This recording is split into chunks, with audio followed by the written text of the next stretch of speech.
Okay. Is that Mr. Sherman and I?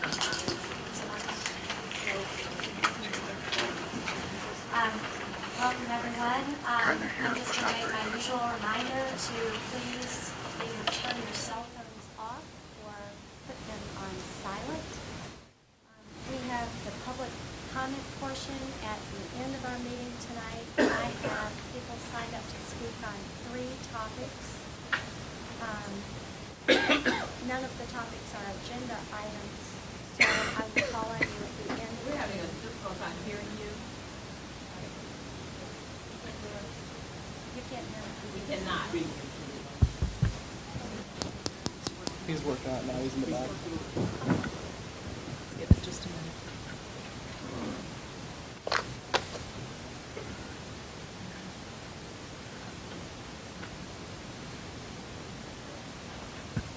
How's that?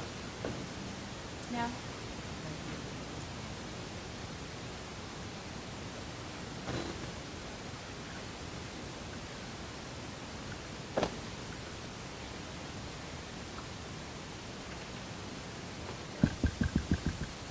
Hello? Is that better? Can you hear? No, I don't think they're. Testing, testing. Test. Test. Nothing. Test? Does anyone else have this?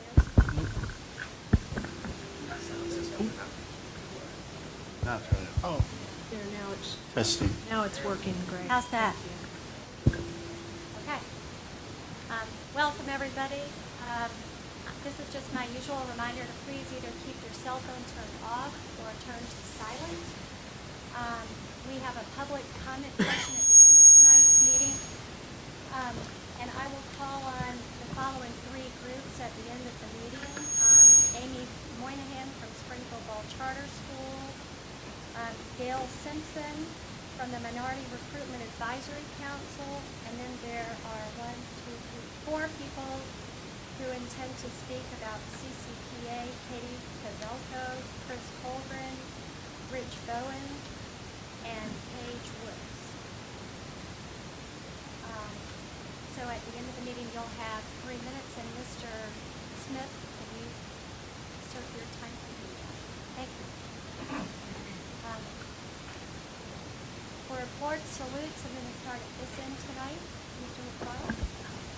I have two and then a reminder. I want to salute the staff over at. Oh, jeez. I want to salute the staff over at Lanphier, especially Mr. Rambeck, for allowing me to attend a college visit within the WIU this week.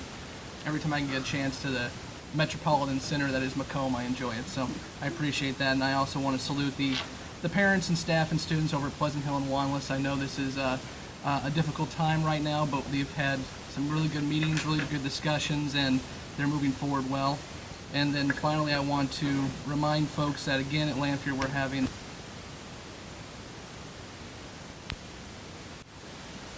here still to meet with students to discuss their grades. It's a great opportunity to help these students out and act as mentors. So if you have some time on Friday, get over to Lanphier and help them out.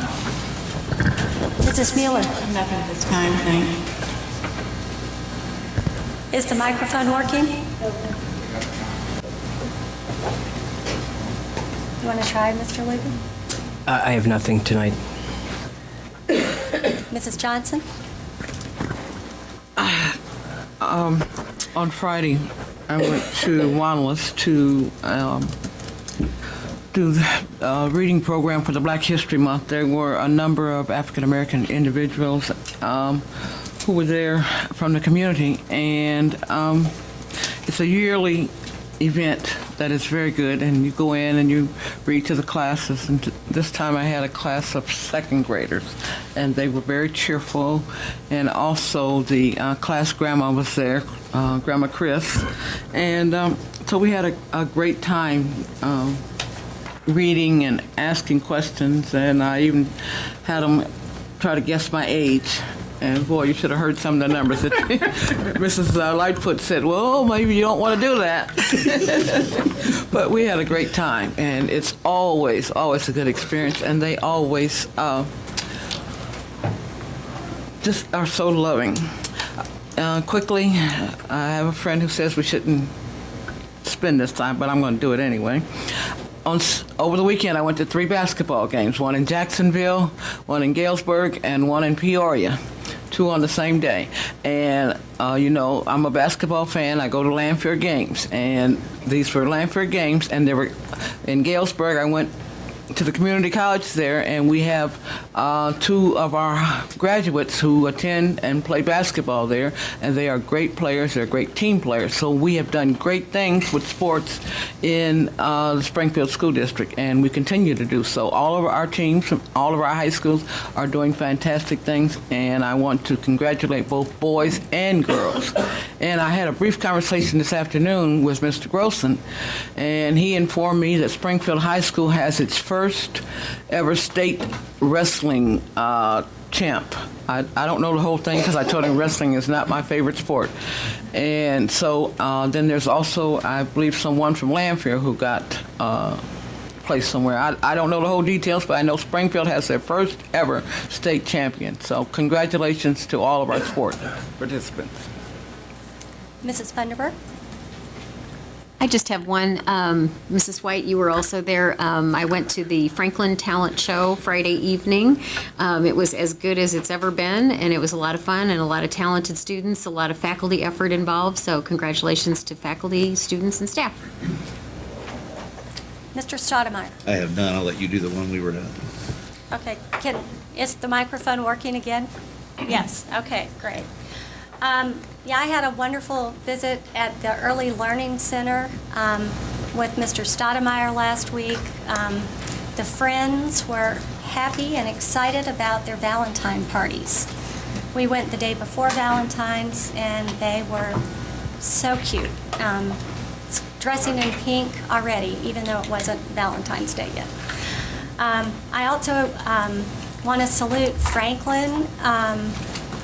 I popped in at the school during the parent-teacher conferences, and it was very well attended. I was pleased to see so many parents there, and I think if all the parents got pulled into the library like I did and fed the fried chicken and the pie, they'd probably even have more participation.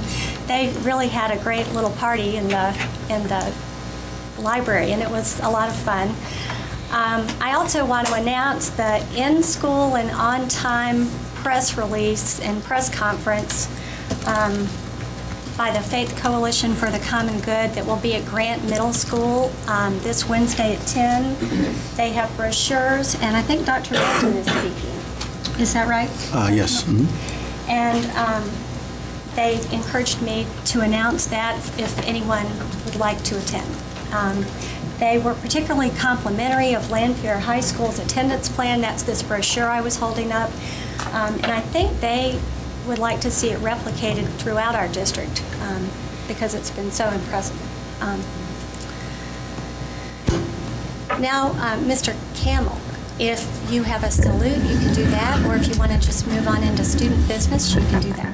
Okay, well, the salute that I have is just to the Springfield High School boys swim team.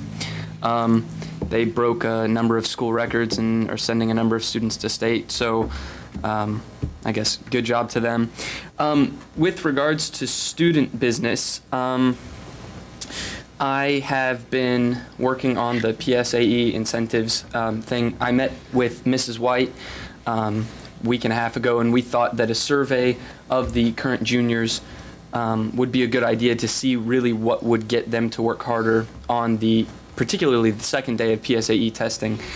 So I've been in contact with, I've emailed all 3 high schools. I've gotten responses from 2 of them that they will do the survey, and I'll probably email the other one here again in the next day or 2. And I'll be collecting those hopefully by next Thursday, the results.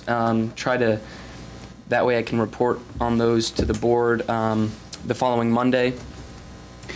And the results of that survey, I guess, will sort of give me a framework for what we believe will work for each high school. So hopefully by the next board meeting, that should all be squared away, and I'll bring a full report. So thank you. Thank you. Old business. Does anyone have any old business? I do. Mr. Luby? I wanted to double back with all the things that happened at the last meeting in terms of the votes on the cuts. I did have, upon reflection and looking at the numbers again, I wanted to go over with the district, particularly the cut that was made to CCPA and the number, the 1.7 million we were given as the savings that would be generated. I've got a few questions along those lines, Dr. Milton. Is there somebody should I just throw them out there and?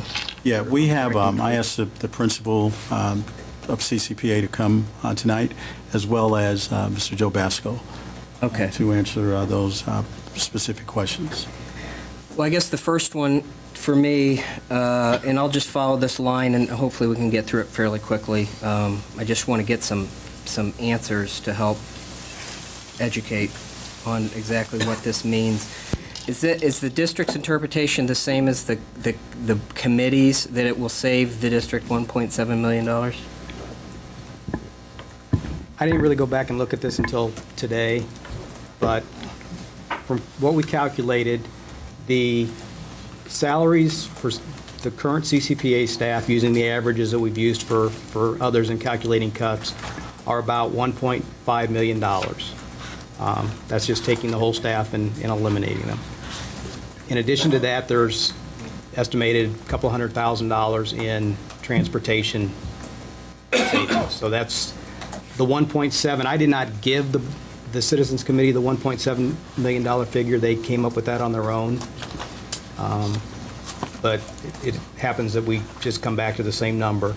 Well, that answers my next question. So 1.5 would be a direct savings to the ed fund, and then there's 200,000 in transportation.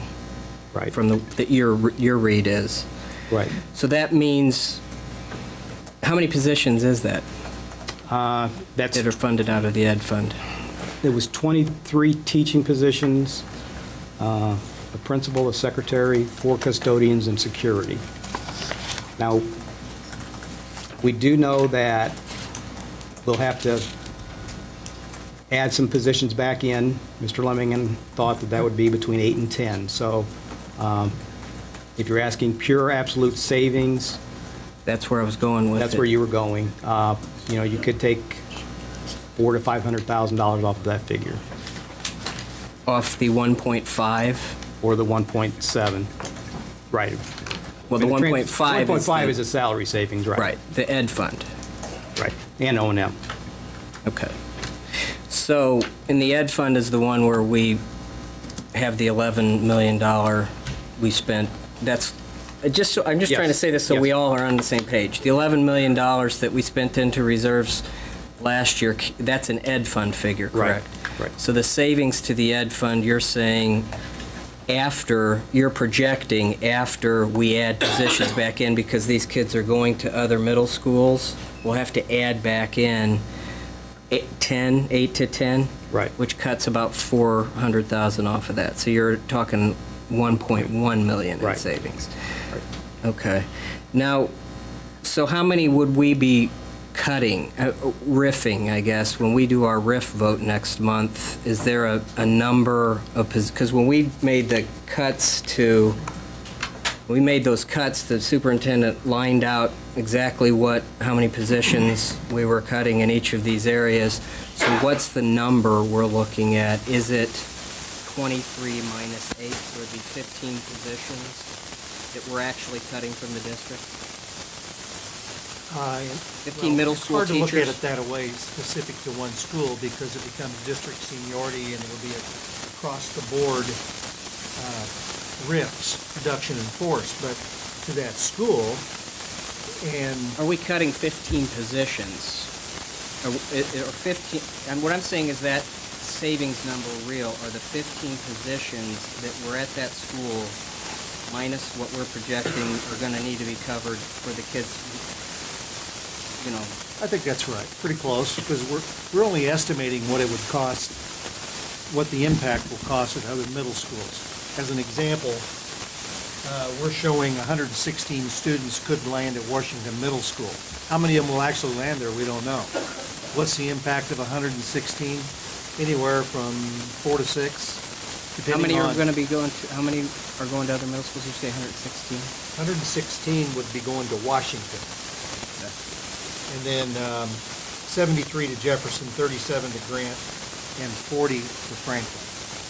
So to say what the impact of that is, until the students register and they feed into that school and into that schedule and how that blends across their master schedule, it's hard to know until you do it.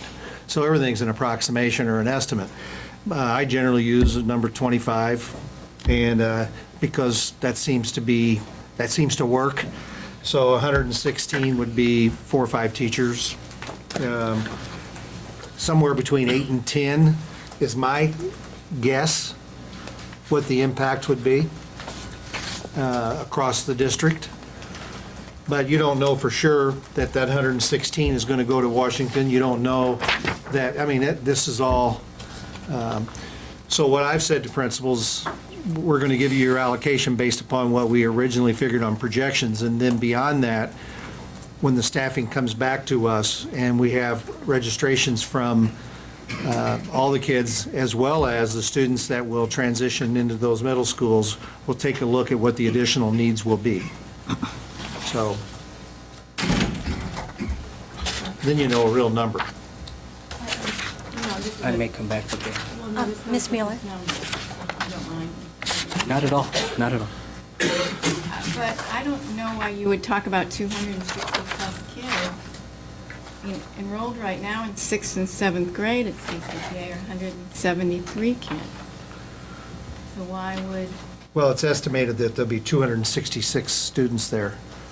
Is that what you're, I don't, yeah, that is what I'm asking. 266. But you're only dealing with, I mean, those kids aren't there yet. Of course You're not. only dealing with the 2 sets of kids. Well, all right, I see what you're saying. The now. 8th graders will go out. Right. Yeah, but there'll be new 6th graders, and the 6th becomes 7th, and the 7th becomes 8th, so it moves. Although there aren't any 6th graders yet. I mean, they're- Right. They're just being part of the. But there are 6th grade teachers. And That will have students based upon, and we don't know exactly what the final enrollments are. All we can use are these projected numbers. All right. You said it. I just wanted to confirm that we're basing our estimates off of incoming students as well as Yes. continuing students. Right. Mr. Luby, are you? so, again, just so it's clear in my head, the actual ed fund savings is probably 1 to 1.1 million. So when we, so again, just to talk, and was that your answer? I'm sorry. Yes. Okay. So when we looked, just to look globally at it, so what we did last meeting, again, just ballparking, I guess, to a certain extent, had 6.4 million, probably made in the neighborhood of 5.4 million in cuts, and this would make it about 6.4 million if you, this additional cut that we made from the committee's recommendations. So is that where we are right now in terms of the cuts? I think when I went through and netted out, we're around just over $6 million. Okay. And so, again, as I spoke at the last meeting, so we're still 5 million short of a balanced book, so to speak. Correct. Yeah, and which we said that we're going to really work towards that over the next 3 years. Right, but we didn't hit the mark this year, right? Based on the fact that the board didn't make the cuts that, okay. That's all I had on that. Ms. Funderburk? I just had are you next? I just had a No, follow-up. I'm good. Okay. Mr. Basco, on what you just said about the number of cuts, you gave us a new fund balance projection, updated February 11th. Now, in the notes, it says that that assumes 4.5 million expenditure reduction in the ed fund. Where did that number come from? Well, that's just a number that I'm adding in there to cover some line items are probably going to increase or possibly increase. There's always incremental credits for teachers. I'm estimating there will be some type of if there were to be some type of health insurance increase. I don't know that at this point in time. I don't know what's going to happen with our retirement payouts. So that's just a number that I picked of some line items that are not necessarily going to be the same as what they were this year. Okay, so Dr. Milton, the note that we got with this does say that this updated fund balance projection includes the cuts that we made. So we don't have projections with the 6 point whatever million we think we've cut. Is that correct? Ms. Pasco? No, it is. So I took the 6 million that we cut. I'm estimating that there's still going to have to be some line items that are going to be increased next year. I'm estimating $1.5 million. I don't know if that's correct. That's my ballpark figure. That is the assumption that I have made from the start of this process.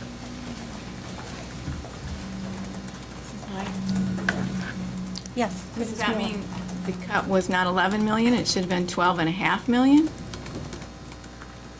No, from the projections that I made, I estimated that we need to reduce expenditures in order to maintain the fund balance for next year. The original projection was we needed to reduce expenditures by $6.5 million. That's not just cuts, that's reduce expenditures. My estimate was in order to reach that, we had to make $8 million in cuts to net 6.5. We made $6 million in cuts, therefore I'm projecting that we are netting 4.5.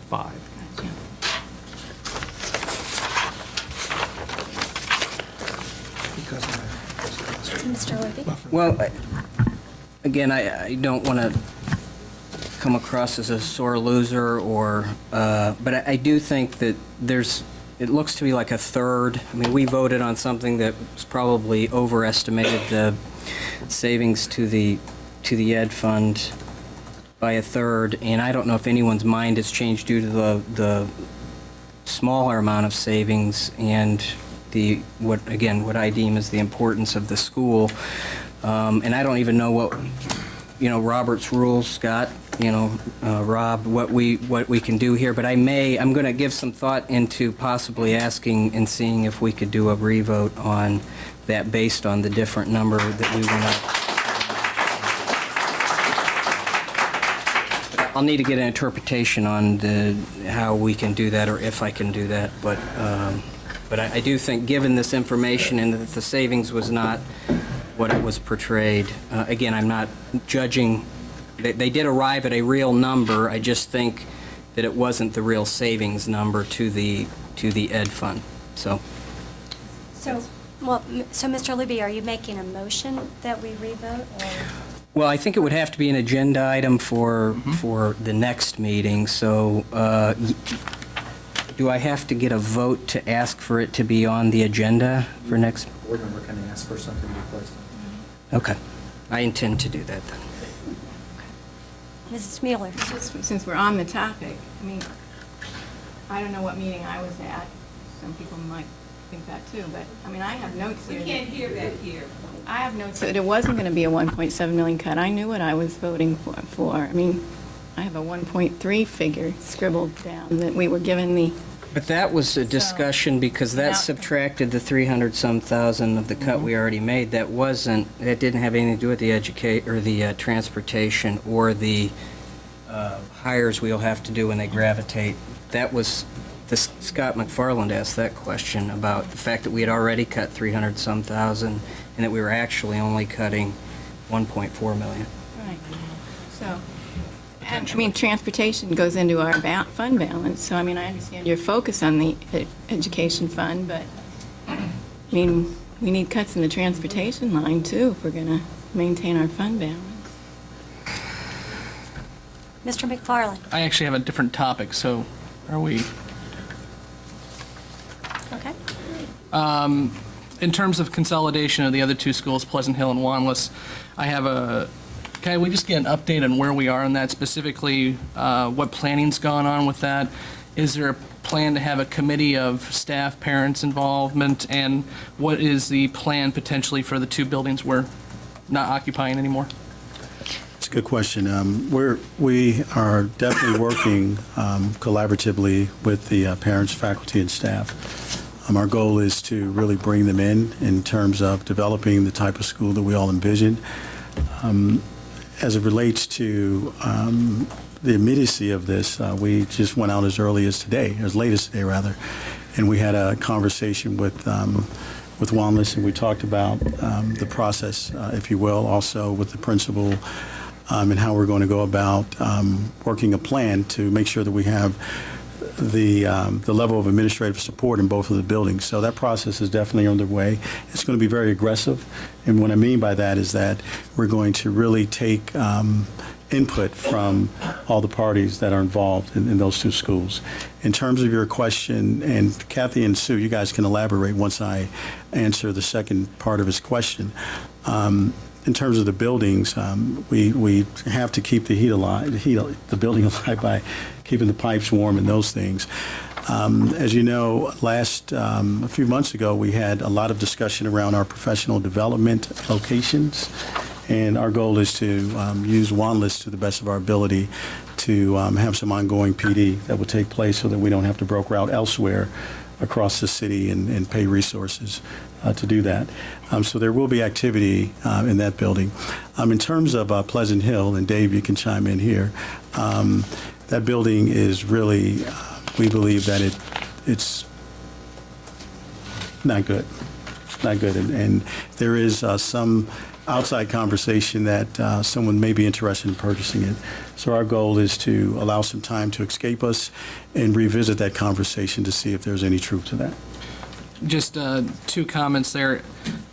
In terms of getting input, I've just asked that be as open as possible. I'm getting a lot of questions from parents who don't know what's going on. I know we're just in the initial stages, but we need to ensure that they're involved too. And even if they're not in the meetings, that this information is getting out to them publicly somehow, via website, via information to the parents, via newsletter, however we want to do it, just to make sure that they know both schools, how this is progressing, so they can make plans accordingly.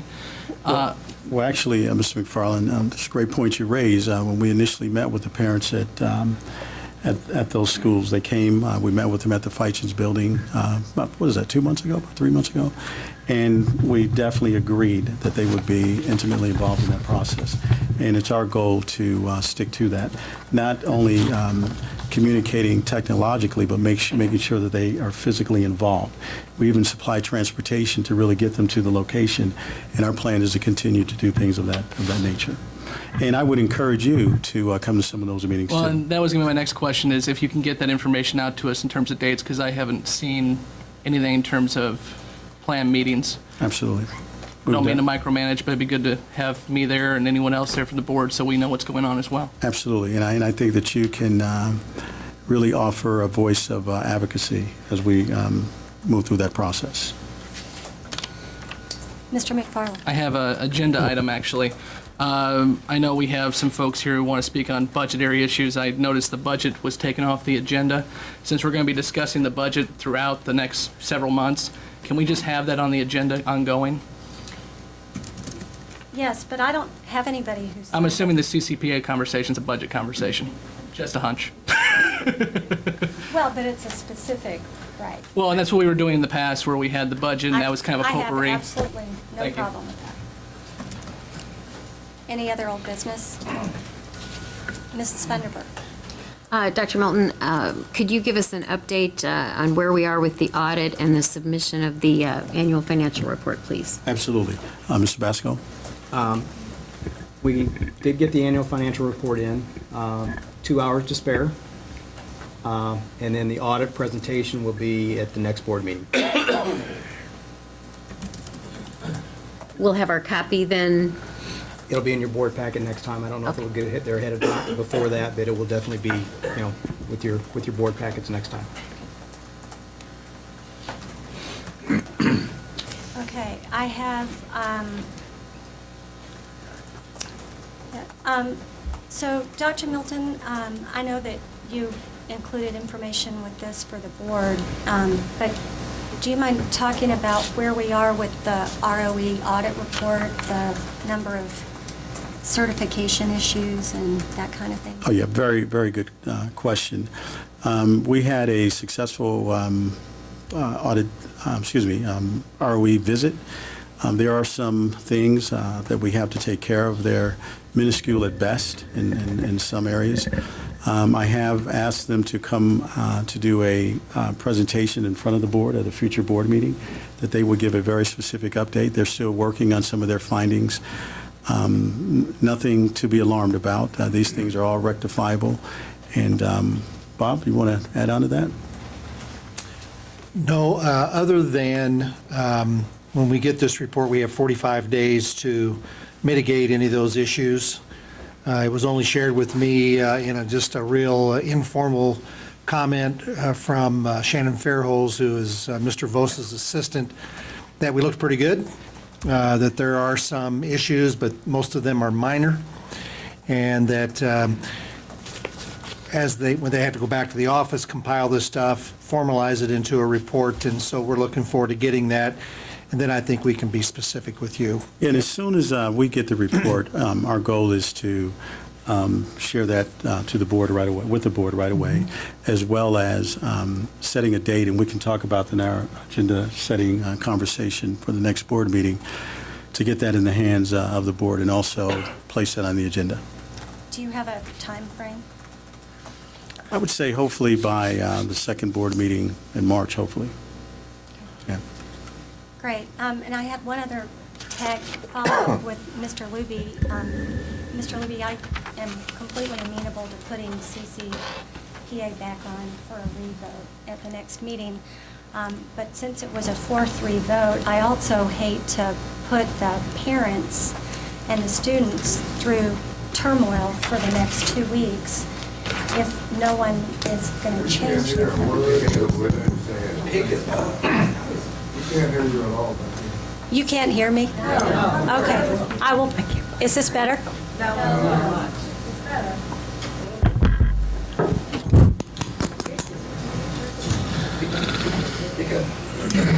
They said it didn't make a difference. Can you hear me when I pick it up? Okay. I'm just watching the nods I can see from here, so I'll watch you. Okay. Thank you. Since that was a 4-3 vote at the last board meeting, I don't think it's fair to keep parents in limbo if people aren't interested in changing their vote. So I wondered if there is anybody sitting around the board table that is interested in changing your vote. Just for the sake of argument, I don't know that would be fair to ask right now. I think, I would need a little bit of time to digest the information and the change in the information. I mean, if everybody's completely, solidly not ever going to change their vote, I guess we could be open to finding that out right now, but I would hope that they could contemplate the... It's still voting. Oh, okay. Well, I hated to keep people in limbo if they didn't need to be, but that's fine. We have a list that are speaking tonight, and so they can come back again next meeting, too. Okay. Mrs. Vandenberg. Just to be clear, Mr. Luby, the information that you're speaking of would be what? A refinement of the projection? What is it you're looking for? Because in Dr. Milton's initial proposal back in March of last year, when we were doing this, the savings listed by the district for CCPA closing was 1.3. What we voted on was 1.7. What we voted on was 1.7. I understand that, but I guess the explanation I heard here, it still is a range because we're not sure of what staffing allocations would be needed to add we would need to add at Jefferson, Grant, and Washington. So I guess if you're thinking there's some additional information that's coming to further refine that, will we have that before the next meeting, or? Well, I think they gave us a pretty good idea between 8 and 10 positions, right? I mean, that's pretty much where we're at. I mean, it won't change drastically one way or the other. I mean, I think we're talking about several $100,000 either way. To be fair, Mr. Luby, Chris Colgren believes the number to be a little higher, and he might comment on that later. We had a discussion about this very topic earlier this afternoon, and my numbers are probably a little more conservative than his, but I think 8 to 10, and I'm leaning towards the 8 more than I am the 10. We don't hand out extra allocations willy-nilly. You got to bleed to get those, and so we'll have to wait and see. But I think 8 to 10 is a fair range for that to happen. Well, again, you take the $200,000 that's transportation, and even 8 at a $50,000 estimation is $400,000, so that's $600,000 at the conservative number. I guess just one more follow-up, but the 1.5, Mr. Basco and Mr. Lemming, that you were talking about was only teachers, correct? That didn't include the clerical, the security, that was everything? 1.5 was everyone. Everyone, okay. Thank you. The 23 was just the teachers. Teachers, right, I understood, okay. Mr. McFarland? Just real quickly, I'm hoping this is on the agenda next time. It's obvious where I came down on it, but we're talking a lot about numbers here. We're not talking about if the program was successful or not. We need to have that discussion too. Madam President, Yes. Mrs. Johnson? I would agree with that statement that Mr. McFarland just made. Success in affecting the education and lives of children is very important, and that was not taken into consideration at all in the discussions. Mr. Lemming, I have a question. Have you taken into consideration in the allocations for the middle schools, how many incoming sixth graders Yes. are they in the numbers that you gave Yes. earlier? From all school districts, not just from all schools, not just from? Yes. Okay, so I think. The numbers we You don't allocate. think that 4 to 6 at Washington Middle School for 116 additional students is sufficient? Well, I mean, 4 to 6 would be more than adequate, and 4 would be, it may do it. Just depends on how they land, across what grades, across ability groups, special education. There's a lot of variables involved in a registration of a student. If they all land in the same spot at the same time, we have a problem, but it's not that way. It's scattered, and it may have, I'm more concerned about Washington than I am the others, but I have concern for them all, how those students will come across the board.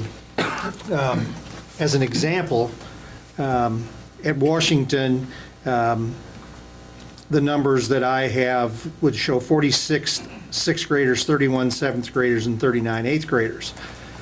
Well, if you spread the 31 around in the seventh grade, it may or may not require the need for an additional seventh grade teacher. We don't know. It remains to be seen. More than likely, it will, if not a full-time, at least 0.5 or something to a few more sections of this or that. But just to say, like in an elementary situation, it's pretty easy. If you add a certain number of fifth graders to the school, you're going to need another fifth grade teacher. But it's different in the middle schools and the high schools because they spread out and they fall into different areas. Okay. Someone expressed a concern to me about, I thought we were moving up in the subject, but apparently we're not. About these children at CCPA were in a different kind of learning environment, and someone said that maybe we would have insulted some of the teachers that were currently already teaching in other schools. But, you know, I also have a concern as if we're supposed to be working together to improve whatever that phrase is, working together. Why aren't we working together? And why aren't teachers working together? And why aren't administrators working together to make sure that we can continue these programs that are successful? Springfield, Illinois looks like it's going backwards. Backwards. Are we going to go backwards? And I mean, it's a question that could be directed to any one of the 7 of us, and I've already expressed mine, and it could be expressed to the people at the table. And I know that there are people at the table who don't have the best interests of the kids in mind. And Susan gets on me by pointing fingers, but I have to. That's my responsibility.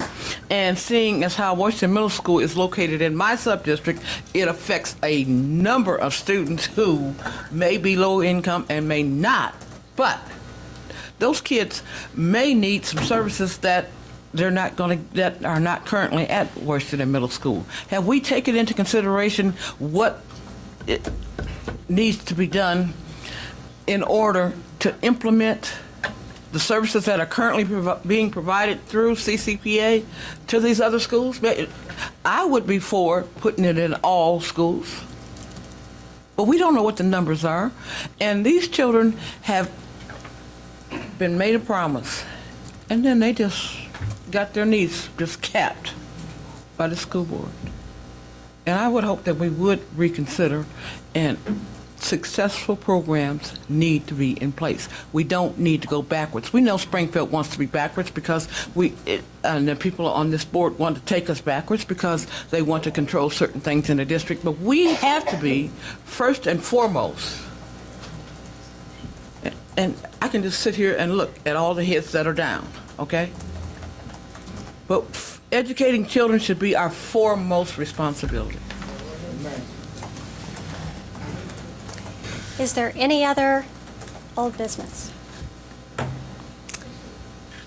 Hearing none, I'm going to turn the meeting over briefly to Dr. Milton, who intends to recognize some new Absolutely. changes. Well, not new to our district. New teachers that, I was going to say they're not new to our district, but some promotions. How's that? Absolutely.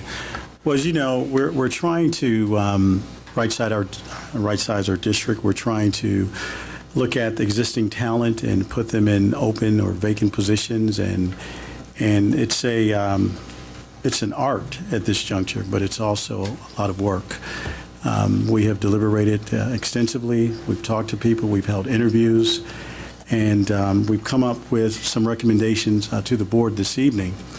And I wanted to acknowledge 3 of those individuals that are here with us this evening, because I see that their families are with them, and some of them look like they may be ready to go.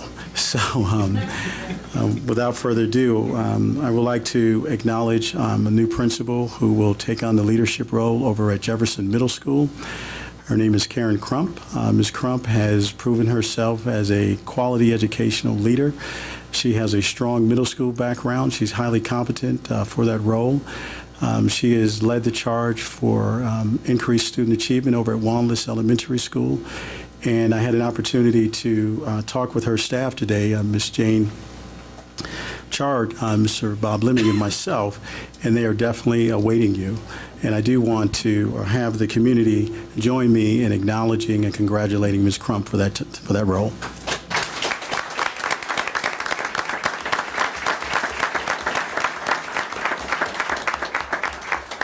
And Ms. Crump, if you can just introduce your wonderful family that you have in our midst this evening, and also if you care to say a few words, we'll be more than happy to hear from you. I have, to my right, I have I'm sorry.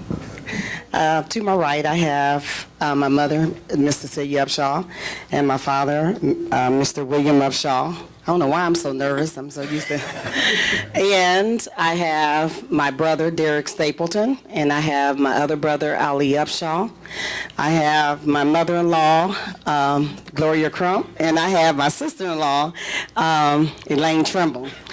I'm excited, and I'm looking forward to working with, am I missing anybody? I want to make sure. Why don't we have all of your family stand? My family and friends that came out to support me, would you please stand?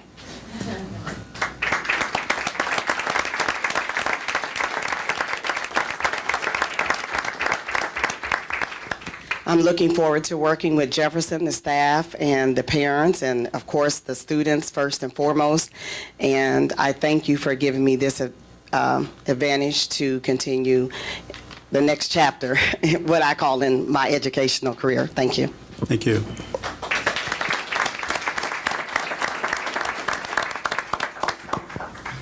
Then we have Ms. Iola Jackson. I think she's here. Ms. Jackson served as a support, in a support capacity over at Vachel Lindsay Elementary School. She also has a strong secondary background, and she went through a very intense process over at Southeast, and she was a candidate selected. We're looking for Ms. Jackson to do some amazing things over at Southeast, and I want to introduce her to the audience this evening and give her an opportunity to introduce her wonderful family as well as say a few comments to us. Ms. Jackson. Thank you so much, Dr. Milton. I have my wonderful husband, B.J. Jackson, my darling daughter, Diamond Jackson, my sister, Queen Drake, here with me this afternoon. First of all, I want to thank Dr. Milton and the members of the board, my friends, all of my friends and supporters, please stand. I'm so sorry. I'm nervous too.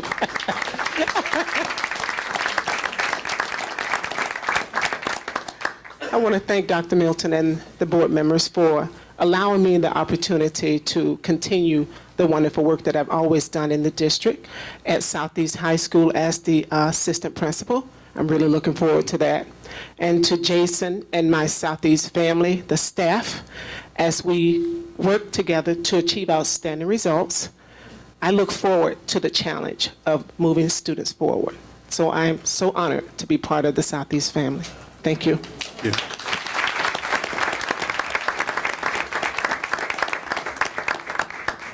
And last but certainly not least, a young man who joins us. He joined our staff, or faculty rather, several years ago. He and his family, his students, his children are students in our district, and his wife is an educator in our district as well. He brings to us a very, very strong and rich athletic background from the bluegrass state of Kentucky, right? Absolutely.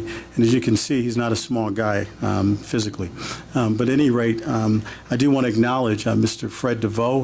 Mr. Wynn interviewed Mr. DeVoe and a number of candidates from what I gathered, and he was the chosen individual for the athletic director role over at Southeast High School.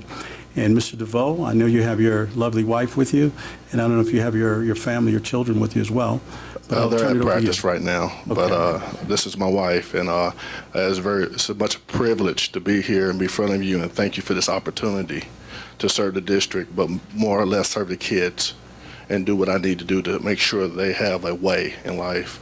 So I am very privileged and very humble to have this opportunity and thankful. So I thank all of you for this opportunity.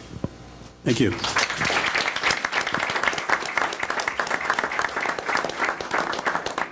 So we'll keep our fingers crossed as we go through the vote process tonight. But thank you very much, all of you. Item 4, can you hear me? Item 4.3, athletic budget. I guess Mr. Luby had asked for this to be on the agenda. Yes, Dr. Milton provided some background material on everybody did get that, I think, on the athletic budget, this $700-some thousand. I'm sorry. It was an email. It wasn't for this meeting. I think yes, you provided it was. It was? Yeah, it was. Basically, why don't you run through the athletic budget in summary then? In conversation, before I turn it over to Rob, had ensued a couple board meetings ago. Mr. Luby, as you know, the process to make cuts, it's a fluid process. It's ongoing. We said that we were going to have to look at it that way. I gave some examples of some of the handouts that I provided early on that we're going to look further into it. Mr. Luby brought up this recommendation. Is there any way possible that we can look further into the athletic fund or the athletic budget? So what I did, I wanted to make sure that the board had an opportunity to see all aspects of our athletic budget so that they can see if there's anything that they can bring to the table that we can have some collective conversation about to make those decisions. So that's where we are. Let me just, okay, Rob? The cuts that have already been approved total about $110,000. That's 28 coaching positions. That's $10,000 less for each high school budget and $2,000 less for each middle school budget. So combined between the coaching positions and the budget cuts, it's $110,000. Then add in the revenue source side of it with the increased athletic fees. So, athletics has taken almost a 15% cut with this, and 28 fewer coaches is a significant amount. The $10,000 is going to basically put the high schools in a position where they can only afford the officials. They're going to have to use their gate money and other revenue sources to pay for entry fees and things of that nature if you look at the budget that was provided. A perfect example is Lanphier High School has $25,000 in officials budgeted and a total budget of $35,840 from this past year. So with $10,000 in cuts, that leaves them $840 to address all the other needs they have put in front of them. So at this point, the superintendent and the cabinet, we believe that we've made the cuts that we can make in athletics. So if we're looking for more direction from you, if you have additional ideas, I can research it and try and get back to you. But right now, I would say their backs are against the wall. So, and again, I don't know, actually, this was something I asked to be put on the agenda for discussion purposes, so I don't even know if there are other board members that share the thought of even, attempting to make some more cuts, and I understand the position of the district is that we can't make any more. Is that correct? Yeah, it's going to be extremely difficult without having major interference that may cause some injury with the program. So you say 28 coaches. That doesn't, I don't know, do we have 120 coaches in the district, or do we have 42? I mean, how many coaches are there that are paid by the district? What's the total? Well, I don't know that number right off the top of my head. Oh, okay. I can get that for you. I'm not playing gotcha. I'm thinking of these things as I go along. Because I didn't know it was 28 coaching positions. I mean, the only things that I was thinking of, because I don't, I'm not going to go in and say you should cut cross country or you should cut, swimming or whatever. But I think that, 15% didn't sound like a big figure when we were, again, if you're keeping everything existing the way it is, I understand where 15% would be difficult. But the way I was looking at it is that with all of the things that we're having to do, we've closed a middle school and made significant other cuts that I thought we should go back and attempt to either, again, if there's no support by any of the board members, I'm not going to chase windmills here for 2 months on the athletic budget, but my thought was that we could, and I'm sure it's going to be a withering assault to try to cut any more in the athletic budget, but that being said, my thought was, again, in a global view that I think the board should take, is that I would propose asking for additional percentage in cuts to begin to make some adjustments in the future. I don't know if, what this tells me is that the district is saying we won't be able to make any cuts to athletics next year or the year after that because we're going to keep things the same and we're down to bare bones now. Would that be a correct? That's correct. Well, I would say that, again, I don't know if this needs to be a proposal, and I know Scott's waiting, but, I don't know where we are in terms of the rest of the board, but I would propose, I think we could look at middle school I would be less apt to cut into high school athletics and to cut more into middle school athletics. Again, that's just me talking, again, I don't like to micromanage, but that would be one of my thoughts. And then making another, I would make a proposal to see what we could do if we made another 5% type of a cut across, and what would that look like and what would we have to do. But again, I would like to open that for discussion. Mr. McFarland? This is actually going back to the revenue piece that we passed last meeting when we said that we were increasing one sport fees from 40 to 75. How many, and I know this is just ballpark, but how many students in high school do we have that only pay for one sport? Well, that's a good question. When you look at the fees, I just broke it down by those that paid and those that did not pay. So there was 900 and some in the high school that paid. Percentage-wise, I would think a healthy estimate on that would probably be 500 students that are double sport athletes. So about 400 would be Single one sport? Okay. Because one option I could see, because if you're going to say cut academics or cut athletics, I'm going to be looking at the athletics too as much as we can. Now, if we are where we're at, we can't cut anymore, a potential could be to eliminate that one sport fee and make everything just a flat fee, much like we do at the middle school, where the middle school is just $60 for any sport. So if you're looking at 400 students currently, they're doing that. Now, that does not include free and reduced lunch, right? That is correct. Okay, so you're looking at several thousands of dollars there that we could offset with revenue and then put that elsewhere in the education fund to offset academic cuts. So that's one potential idea. What kind of idea was that? I'm saying instead of having a one sport fee of 75 and a multi-sport fee of 100, which is what we voted on 2 weeks ago, having a fee of $100 for sports, period. So it would increase for those one sport payers $25. For those who pay multiple sports, they were going to pay the 100 anyway. So you're looking at 400 students paying an additional $25, which could go into the athletic fund, alleviating some of the fund to go to other academic side. So you're not actually cutting academics, you're bringing in more revenue. Just an idea. How much more? Since you're the calculator, man. Is that what it was? Scott, since you are the calculator, He got man, it. what's the numbers? $10,000. How much? $10,000. If you're just throwing ideas 400 out. times 25. Okay, so while you guys are throwing out ideas, and I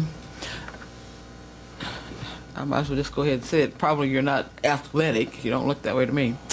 I played baseball. These children who might want to go into Was a good hitter. To play sports. Played a lot of wiffle ball when I was young. Yeah, that's what I figured. Okay, so these kids who are in middle school who may be discouraged from going into a sport because, the opportunity is not going to be there because we're going to cut them out, Have you thought anything about how sports might inspire a kid to do better in school? Yeah. Did it work for you since you played something? What'd you play? I played baseball. Oh. Yeah, pretty good hitter. Not good running the bases, but what are you going to do? I'll tell you after the meeting. But no, I have thought of that, and I don't want to make any cuts, but if we're looking at, again, academic, athletic, and we're just being told... Okay, but let's be reasonable about the cuts. Where are we going to put these amounts of money? Are we putting them in a pile somewhere so that they add up to be maybe a position or something like that? Are we just making willy-nilly cuts? Do you have the floor again, or...? I was, Oh, you don't have a microphone. I'm having microphone issues.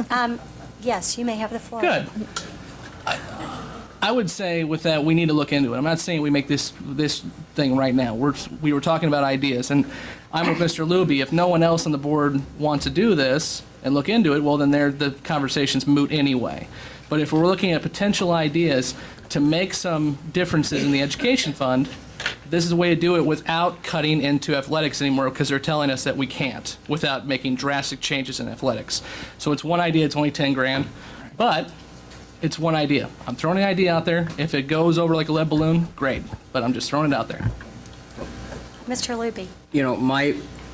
my original thought was this was that we could make some more cuts. They didn't intend for them to be willy-nilly, and it isn't because I go after athletics because I didn't participate. I actually did in cross-country and track. So I'm not anti-athletics. But at the risk of having to put security cameras up in my house, I mean, I know how that's a sacred cow in the district. But just for an example, if we cut, and this was something that I thought about, and again, you know, I know I'm bringing on the whirlwind, but if we cut all of middle school athletics, it would save over $200,000 a year. And we could keep all of the high school athletics, of which most of these kids participate and play in certain sports anyway, as they're, you know, going through the K-8 years. That was a thought I had. And that $200,000 would, if you want to make it into a tangible, that would be 4 teaching positions. So that was my thought process. Again, you know, I'm just throwing it out there. I'm not, like I said, wanting to micromanage the athletic budget, but it sounds like I'm trying to push a rhinoceros along here. I don't know that, you know, if you're not willing to make it, and if this board isn't, I don't want to sit here for another 2 hours talking about it if we're, you know, I guess I should put a proposal together and put it on the agenda. Is that what people would want, or is there any more, you know, thoughts about what it would look like? Mrs. Funderburg. I guess if we are going to consider any further cuts, Mr. Sherman, I would want to know what the ability of the 3 high schools, if we're just going to focus on changes at the high school for right now, what the ability of the 3 high schools booster clubs to make up the difference would be. And I think we know what the answer would be, and I think it'll fall disproportionately, unfairly on Lanphier and Southeast, who can't make up $10,000 this year, who knows what next year. And then I think we get into a fairness issue where we're not able to offer our full menu of sports at all 3 schools. I don't disagree. Currently, the booster clubs are already doing a tremendous amount of volunteering, putting forth countless hours, supplementing, you know, budget items that can't be supported by the school board and 186. I plead with you not to make any more cuts to the middle school. It's too vital to the programs, to what we offer for those students. It's the complete package. I understand that teachers are very important. I get that. But athletics, as Ms. Johnson has said on numerous occasions, it's a carrot for some of our kids. And I'm sorry that's not the main reason everybody comes to school, is because of the education piece. I get that. But there's a lot of students that need that incentive and that extra set of eyes out there looking after them, a mentor, a coach, a friend that's going to sit there and look over their shoulder and help them come to school, be at school, and pay attention to them being there. And that's a big part of middle school. So I would hate to see that opportunity taken away from them. I hear you, and I don't disagree necessarily, but again, you know, when next year and the year after that, and I'm not here, but, you know, if you're going to continually try to survive every piece of our current athletic program, I think that you're probably kidding yourself. I mean, I think that they're just postponing making cuts, because at some point you have to get into the extra of the extracurricular and make cuts when you're going deeply into the academics and you're shutting down schools. So maybe we don't do it this year, but you know, I guarantee you next year it's going to come up again and again and again, and it's going to have to happen. And I think that you need to try to figure out how to make adjustments to it and try to make it smaller. Again, I'm less apt to do high school. I think that high school is an area. I think that a lot of kids play sports at the YMCA and do things like that, and play soccer and do all of those types of things in their younger years. And when they get to high school, I'm less apt to make those cuts. But again, that comes from an area of some ignorance, but just sort of a simplistic view of it. But again, I don't want to continue belaboring this either. I don't know how to bring this to a close at this point, or if there's, maybe we can look and see if there is enough support on the board to move forward with a proposal or not. I have Mr. Stoudemire and then Mrs. Mueller.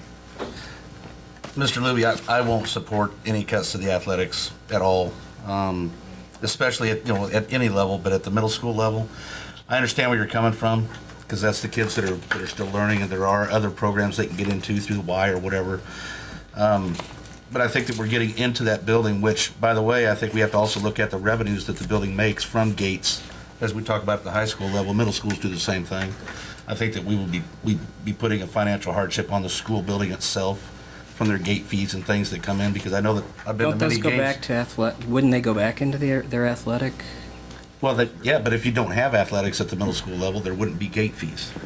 They wouldn't Then be you getting the gates. You wouldn't need to be paying for the athletics then with the gate fees. Doesn't matter. I'm still not going to support cutting any. No, I'm just telling you, I just didn't. And I see that we have some connection on athletic that. directors here, and I don't know if there's any middle school people that would like to talk on it, but I anticipated this, so thank you for your. Mrs. Mueller. As people who can say we're not going to be here anyway, just one of the things I wanted to affirm that you said, Mr. Luby, is this is an example of the 3-year forward planning, the 5-year forward planning, that I've asked for in this budgeting process all along. I mean, this would be an example where you could take the athletic budget and work with some booster leaders, work with the ADs, and look and you've made some fine points about, are there places that we could conserve? Are there places that we could restructure? We made a stab at the fees being increased, but what do they compare to what parents pay for the club sports that they do already? I mean, are we giving them a super bargain? And if we are, do we have a reason for doing that? I mean, so I think we have a 3 to 5 year planning discussion about this that would be really worthwhile. You threw out 200,000, and I was going to ask, I guess, was there a goal of a number that you were trying to cut? I mean, I know you use this as a quid pro quo for the adult ed, but of course the administration came back and said we had to save the adult ed, alternative ed issues, so you didn't have to use athletic money for that, but do you have a goal in mind of how much money you'd like to try to save? Well, it was a goal to, again, I looked at middle and high school. I think that's what we were provided, and saw what the allocation was for that. So again, in interest of fairness and to not be disproportionate, I looked at a cut throughout middle school and leaving high school alone, and what that would save. So no, 200,000 wasn't the magic number, but it was the number for doing that. And then otherwise, like I said, I just think there was an ask early on about taking some of the savings and putting it toward alternative ed, but again, with the fact that the board didn't make the amount of cuts that were proposed, we have some ground to make up, and I think this was an area that I thought doesn't take the RIF timeline to make, we can deliberate on some of these types of cuts and make those after some discussion. So that was my point, is there's some areas of the budget that I think we can talk about a little bit longer and perhaps generate some savings that we weren't able to make at last meeting. So I have a proposal for you to think about in that regard. Since you targeted middle schools, for the greatest good for the greatest number, I would consider a revote on the closure of Isles Middle School, because that gifted alternative program exists at Franklin. They won't be losing the program, and that would be $100 million, and that would affect much fewer kids. 100,000. 100,000. Much fewer kids than cutting all middle school sports. So, just another thought to put into your thinking. I wouldn't support that. It's an academic program. That's kind of going against what I've been discussing, but One of duplication. I wouldn't agree with that, so. Mr. Luby, I'm not willing to cut into athletics particularly, well, middle or high school, because I think that it does affect a large number of students. But I would be willing to consider what you and Mr. McFarland have brought up about improving the revenue side, because I think Mrs. Mueller is right. When you look at how much money parents pay for some of these sports teams outside of school, the club teams, the travel soccer, whatever, I do think that we all get a bargain with our public schools, with our fees. I know we just voted at the last board meeting to increase the fees. But it didn't have an effect on the kids that who have free and reduced lunch. So those students would be unaffected either way. And I would agree with considering raising fees some more to offset, bring in some more revenue. But I'm not in favor of any cuts. I'm, again, not intending upon running up the mountain here. It looks like there are 4 that are not willing to entertain further cuts to the athletic budget. Would you agree with that? So I'm dropping it as of now.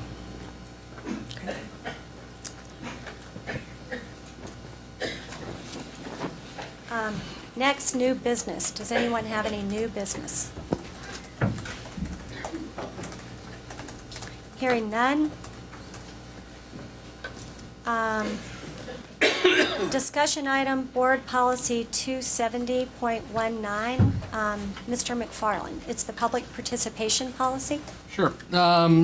As we saw the past couple meetings, there was some confusion about how that policy should be interpreted in terms of when groups come to discuss items with the board, so the president asked us to take a look at that again. We had some good discussion at the last committee meeting, and Mr. Luby actually brought up the point of changing just one word in the policy, which would be the changing they shall pick a representative to speak for them to a may pick a representative to speak for them. That way, if a group of folks want to come in and have a representative speak for them on their behalf, they can do that, but they are not required to.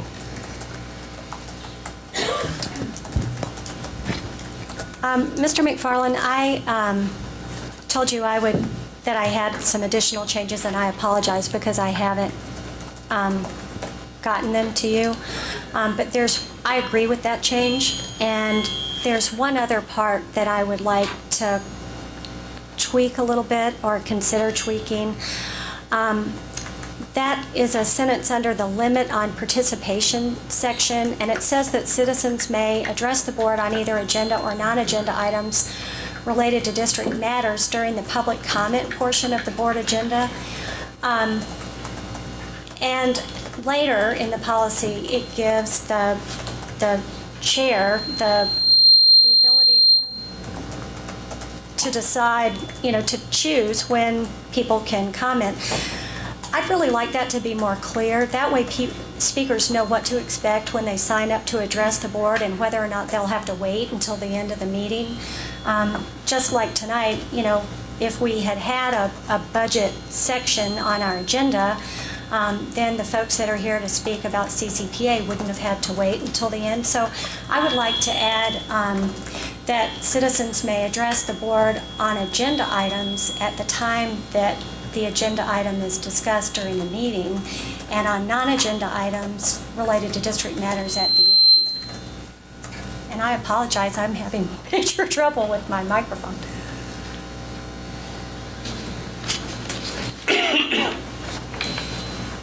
I hate people to come and not know at what point of the meeting they'll be speaking until they come and sit down at the meeting. And I feel as president that I don't like, I'd rather people know what they're getting and what they should expect when they get to our meetings. Makes sense to me. Are we needing to pull it then and make a change? It's just a discussion item. We're not voting on it anyway. We'd be voting on it at the next board meeting. Yeah, what would either one of two things that would have to happen, I think, and tell me if I'm wrong on this. We could either amend on the fly tonight and have a second reading next time, or send it back to committee, which meets next week, and then go through two-step reading again with a new amendment, right? Which I would recommend going back to committee. Fine with me. Mr. Luby? I think it's pretty much existing practice anyway. I don't think we need to go back to policy That's committee. what I was trying to say. I mean, we will, just somebody, if, Draft maybe it. someone, maybe if you or somebody from the policy committee can write it and draft it, and then we bring it back. I just don't think it needs to go through that process again, because it seems Okay. non-substantive, so, So, current practice. I'll send you my language changes, then we'll put it on again as a discussion next time, or can we just put it straight through as a vote? Do we have to notice it twice? Do we Well, have I to have a think you're separate on the reading? first reading now. If it's this amendment on the floor, you can do that, Okay, right? yeah, all right. Any other discussion? So I'll move it. For a discuss, never mind. I Microphone told me that was a stupid statement, so. Yeah, I wouldn't be in favor of seconding anything until I saw the language, so I think we should just wait until the next time around and. Okay. All right.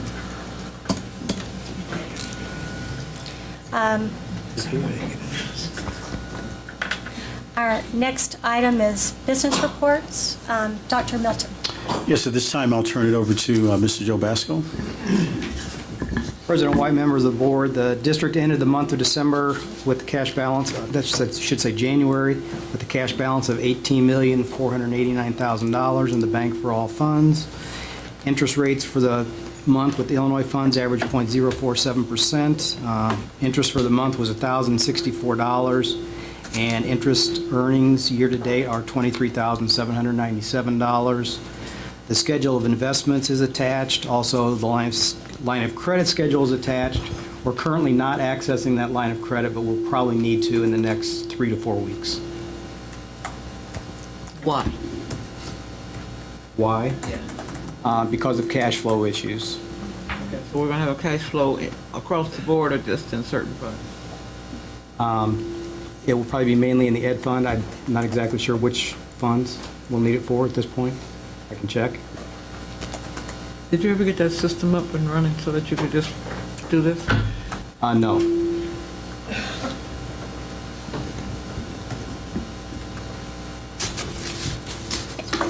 I can't see. Okay, yes. I just had a Mr. couple McFarland. questions concerning line of credit, and you answered one of them. Do we intend to have to use it soon? And you're thinking 3 to 4 weeks. What are we thinking about there in terms of usage, just number-wise? I know it's estimated. I think over the next few months, we're probably going to need to tap it all. Over several different occurrences? Right. Until the end of May when we start getting some tax money in.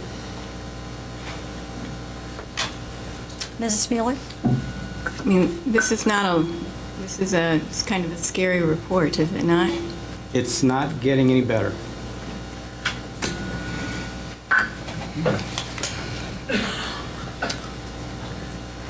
Okay, item 7.1, security update. Dr. Milton. So I'm going to talk from the podium on the items that I have tonight. We gave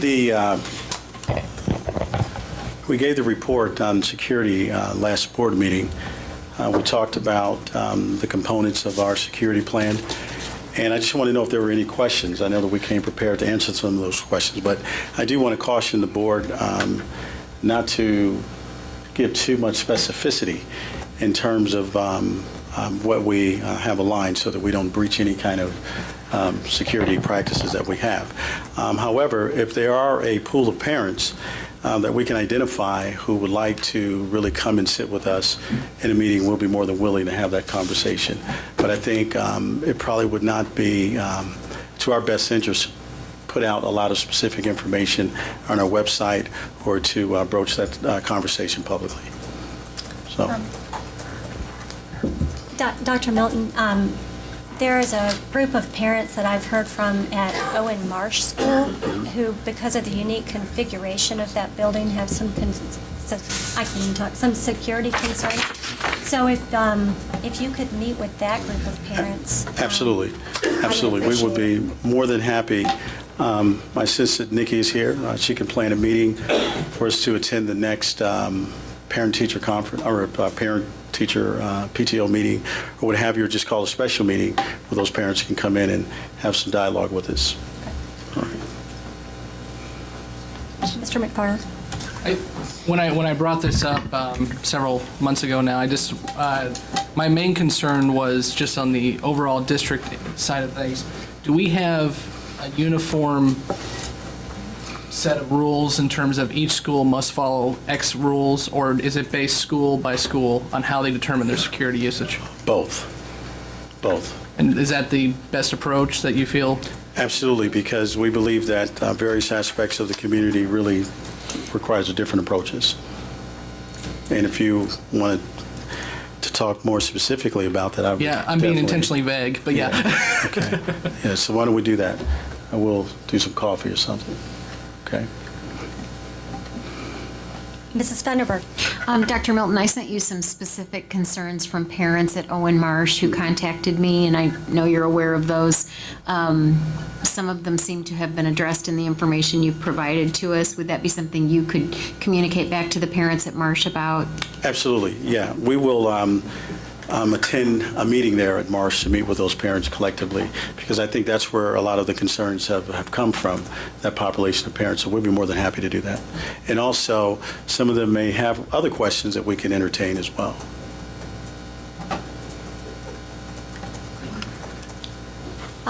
Are there any other questions for Dr. Milton?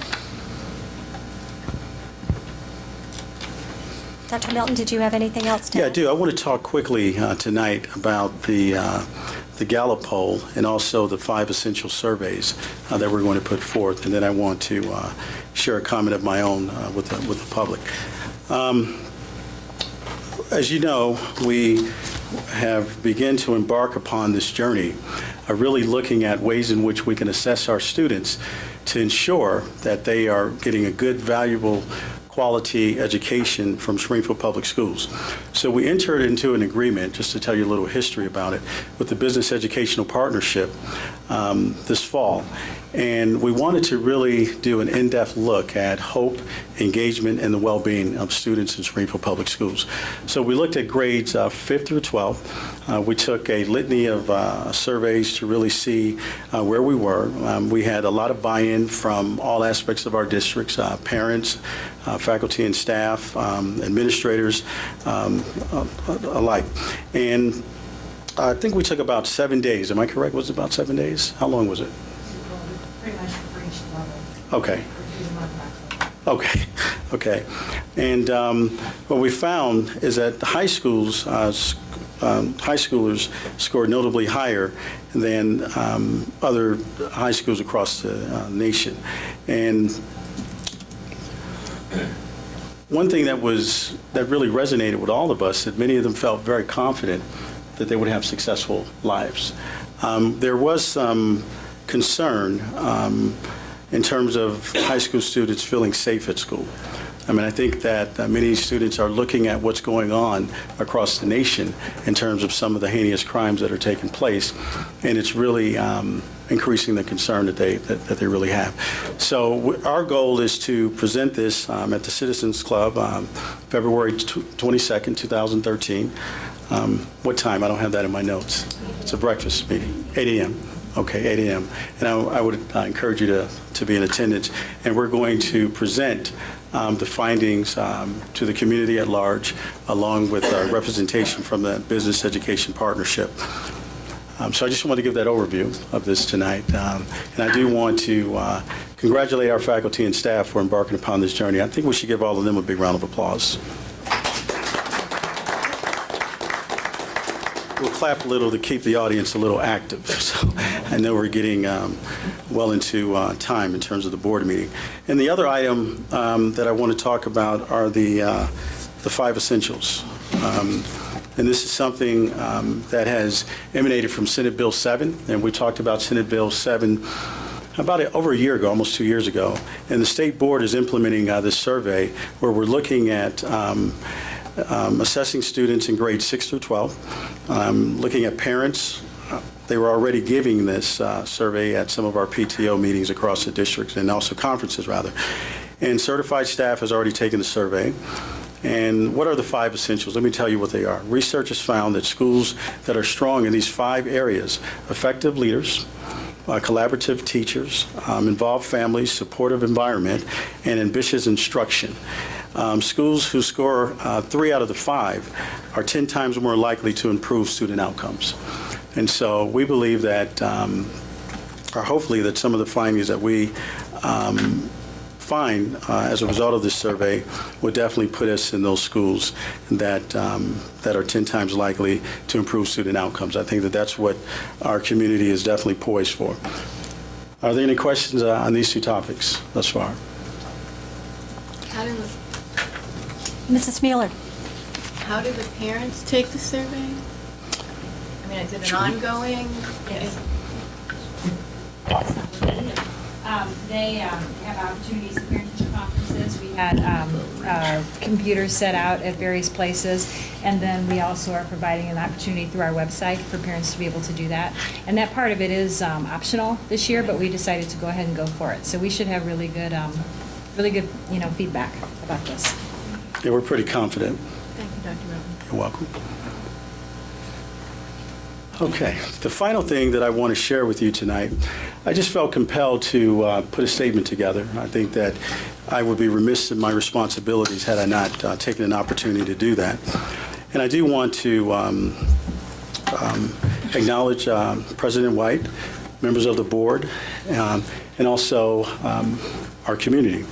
I would like to take just a few moments here at the end of my report to address a matter that is certainly on my mind, and which I believe is on the minds of many of you who are here tonight.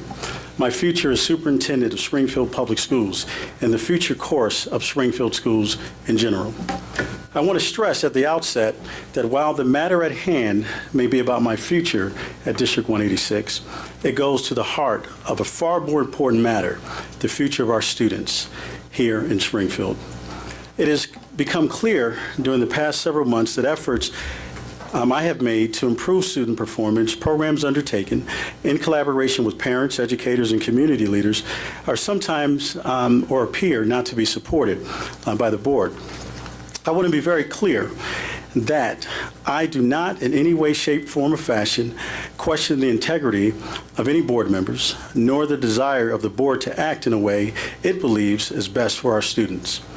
But regrettably, there are fundamental policy disagreements that prevent us from moving forward in a manner that I believe, and the manner in the District 186 community may believe, that best serves the students and our families.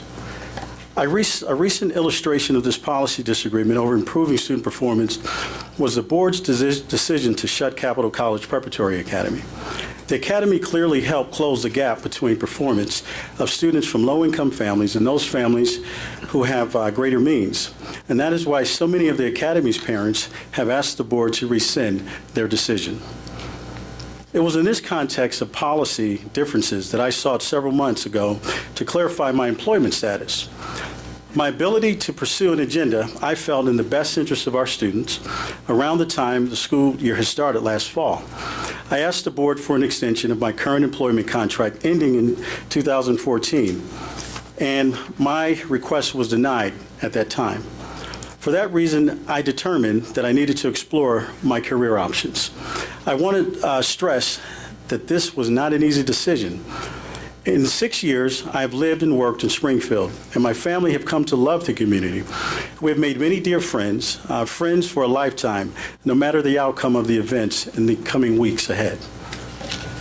You may have learned earlier today that I would be moving on when the board released a confidentiality clause contained in a negotiated separation agreement. The decision for me to leave was mutual, given the issues I have described tonight. Given the confidentiality clause, I have not been at liberty to disclose any of this to you until now. I am sorry for any statements that I may have made in recent weeks. I may have seemed vague or hesitating in some form, shape, form, or fashion as well. I hope you will understand the circumstances. As you may be aware, I am currently pursuing the superintendent position in Little Rock, Arkansas, and a decision there is expected within the next few weeks. I have my family members in that area, and the Little Rock school system is one where I believe I can make a real difference. But that's for the folks down there to decide. In the meantime, I want to thank the district for the opportunity to serve. I will continue to work hard for, excuse me, Springfield 186 and the board until my departure. I especially want to thank those of you who have turned out tonight to express your support for our district as a whole. Thank you very much.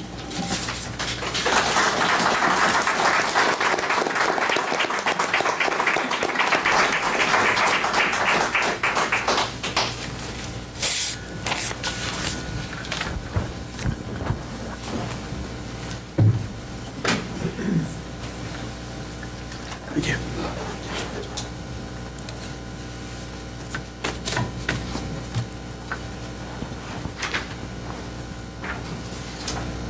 Item 8.1, Dr. Milton, approval of consent action items.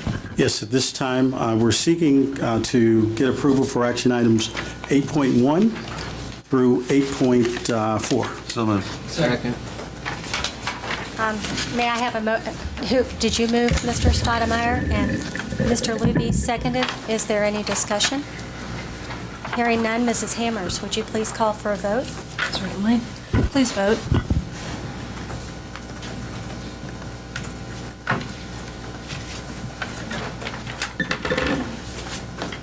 That is 7 ayes. Vote, the motion passes.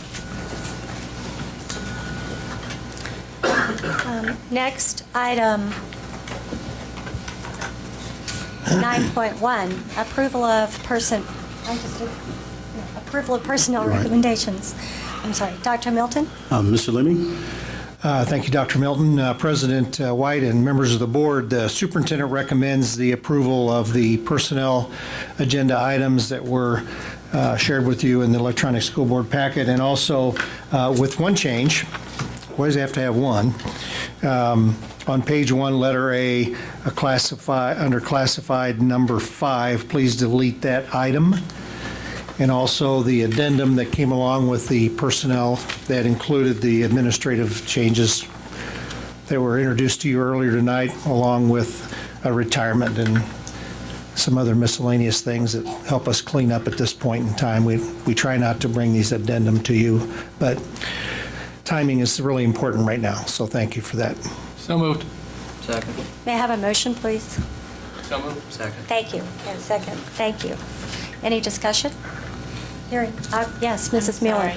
The substitute teacher document, we're voting on it all as a package, right? So I'm not, I just wondered, I mean, I saw UIS, ISU, Benedictine listed, and then there was other in terms of where the school was. And I was just interested in the number of schools that we have relationships with for substitute teachers and what other was, why they wouldn't be named to be with the school. Illinois State we met with today. I'm going to ask Kathy Crum to help me with this, but it's the student-teacher coordination that we have, and Adrian Ostermeyer does a terrific job with that. And we met with Illinois State today and talked about these types of things, these relationships we have with these. Ms. Crum left. So Oh, wait, then we I'm on the branch, and there's a saw out there somewhere, I think.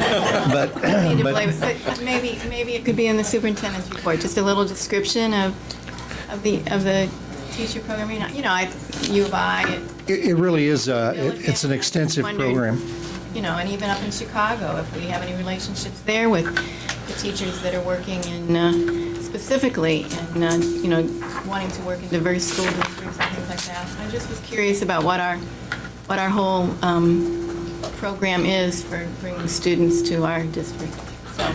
Location's the big thing. There's 4 major schools, and there's, what you end up with is like SEMO is one that was brought up today. Southeast Missouri State University has a student or two here, and some of our people go away to school, sometimes like to come back here and as a student teaching experience because it's home.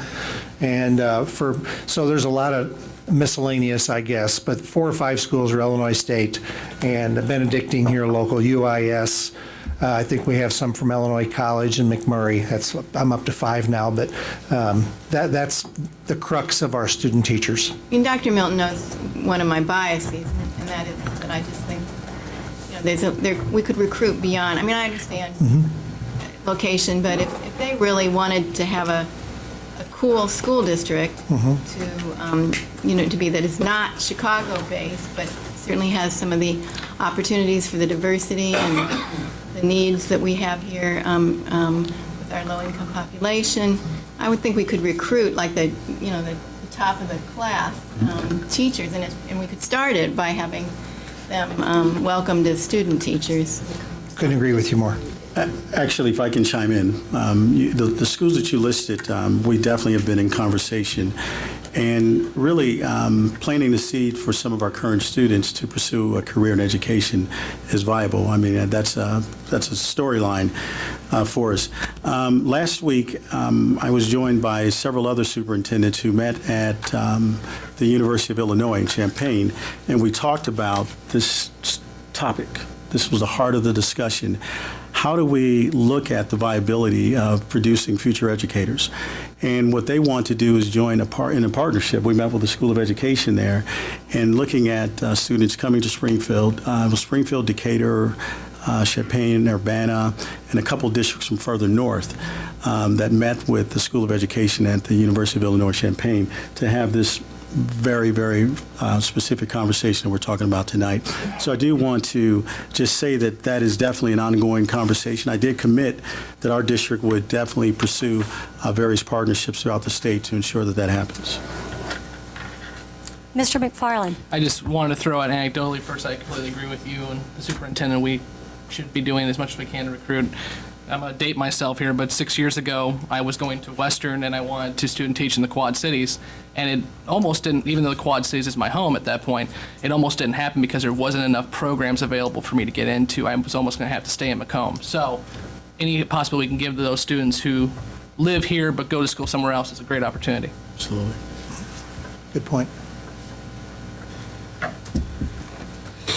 Okay, Mrs. Hammer. Oh, I'm sorry. Mrs. Mueller? Do we have the addendum on our electronic school board now? Yes. We do? Yes, you do. You should have 4 documents on your, on the roll call item. There it is. No. I apologize. Mrs. Mueller, did you have a question? I don't have a question. I just wanted to see it. since Okay. Is there any further discussion? Hearing none, Mrs. Hammers, would you please call for a vote? Certainly. Funderburg. Aye. Johnson. Aye. Luby. Aye. McFarland. Aye. Mueller. I except I recuse myself on Roman numeral 3, A and B, and Roman numeral 4A. Stoudemire. Aye. White. Aye. That is 7 aye votes with the noted recusal. I do want to, I think Ms. Crump, you may be the last one here, but I do want to, again, congratulate you et al. For your new leadership role. Thank you very much.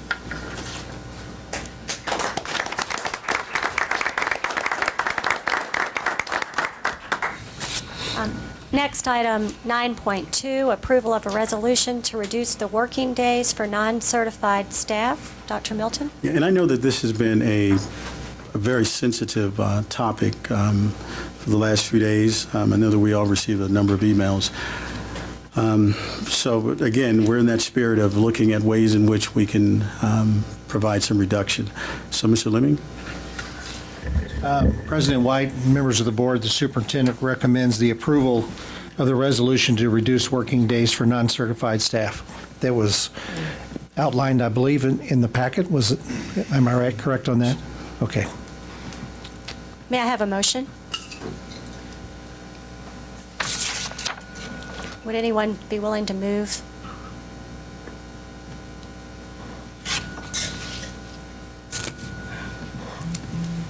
Okay. Takes care of that. Then we move on to item 9.3. Oh, there's no 9.3, 10.1. Our next regular meeting is Tuesday, March 5th at 5:30 p.m. here in the boardroom.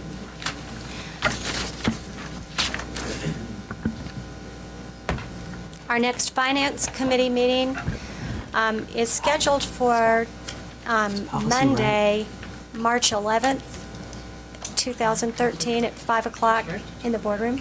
Is that right? It says March. And the next policy committee meeting is Monday, March 5th. February. It's next week. It's February. Next Monday. Okay, it has March. Yeah, it's next Okay. week. Yes, next week. Okay. We'll have one in March too.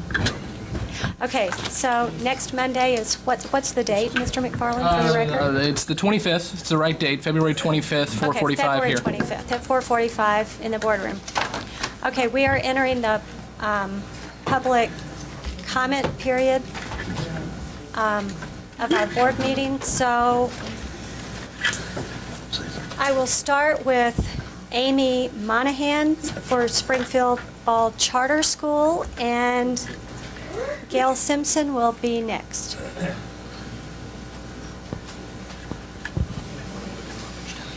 And again, the reminder is Mr. Smith is going to keep our time at 3 minutes. Okay. Good evening, Dr. Milton and board members. My name is Amy Monahan, and I'm a District 186 parent, supporter, and graduate. My children attend Springfield Ball Charter School, and I'm here tonight to talk to you about the charter renewal and why Ball Charter is a great value for a great school. As part of the charter renewal process, Ball Charter agreed to take a funding reduction equal to 75% of the district's current cost per student. Ball Charter is consistently one of the top performing schools in the district and has a solid track record in meeting adequate yearly progress on standardized tests. Springfield families seek out Ball Charter because it has a kindergarten through 8th grade program that offers a unique, individualized approach with academic diversity, multi-age and teacher looping classrooms, and so much more. I hope you won't begrudge me for wanting my children to attend a choice school, as I'm sure some of you have been in the same position as a parent. Ball Charter's reduced expenditures per student, academic success, and unique offerings support the idea that Ball Charter offers District 186 a great value for a great school. As for the charter renewal, we are still waiting on board approval. I learned recently that the board changed the term of our charter agreement to a 1-year charter, not a 5-year charter as negotiated and agreed upon. Changing the term of the charter requires careful analysis, discussion, and negotiations involving the district and the school. On our end, the rechartering process began almost 1 year ago and is a major undertaking that involves parents, teachers, school administration, and SBCS Board of Directors. This is one of the many reasons a charter is requested for a term longer than 1 year. I am aware of some of the implications of the board's proposed 1-year term for our charter, and I urge the board members to become familiar with Illinois charter school law if you are not already. We are taking a reduction in funding to do our part in budget cuts, and our 15-year history of academic excellence warrants a 5-year charter. Finally, I want to get in a quick comment in support of CCPA. Springfield has great schools and teachers that help students achieve. In certain cases, a one-size-fits-all approach does not work for all students.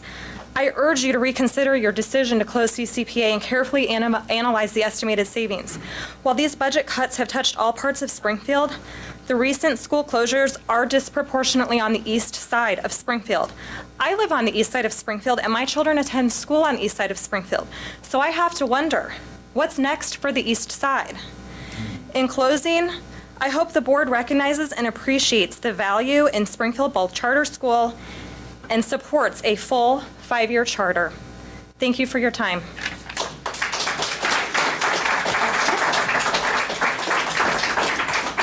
Ms. Simpson is next, and then I will start on the CCPA group with Katie Pavelko first.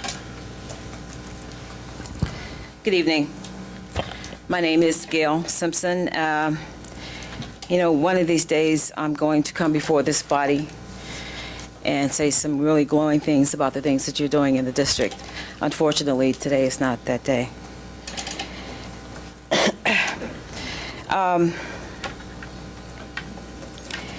First of all, let me be real clear, especially to the media.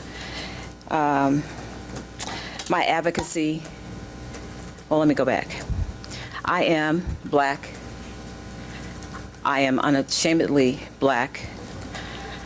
I am also a leader. I've been a leader in this community long before I got involved with the school board, with the school district, and with the city of Springfield. I was a leader in this city.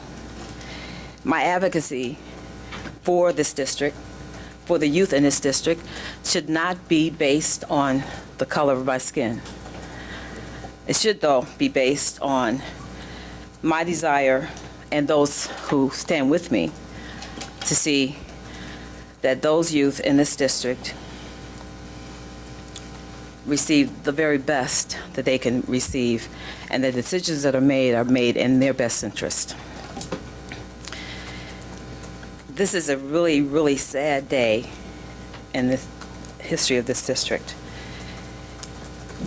Dr. Milton, I believe that this district will regret its actions toward you. That said, history teaches us that history teaches us nothing. We don't learn from history. The more things change, the more they stay the same. The harder you fight, the harder you have to fight. I'm tired. I'm so tired of fighting with people who don't get it, who don't care. The cuts that were made in this district, those programs that were saved in this district, the parents of those students whose programs were saved, I don't believe that they wanted those programs saved at the expense of students who don't have a voice, who didn't have the voice that they shared and advocated with you guys. I don't believe that they wanted that.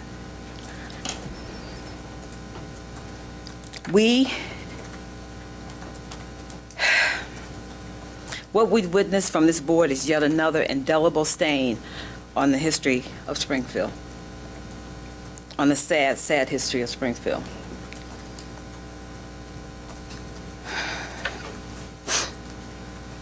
Those who have get more.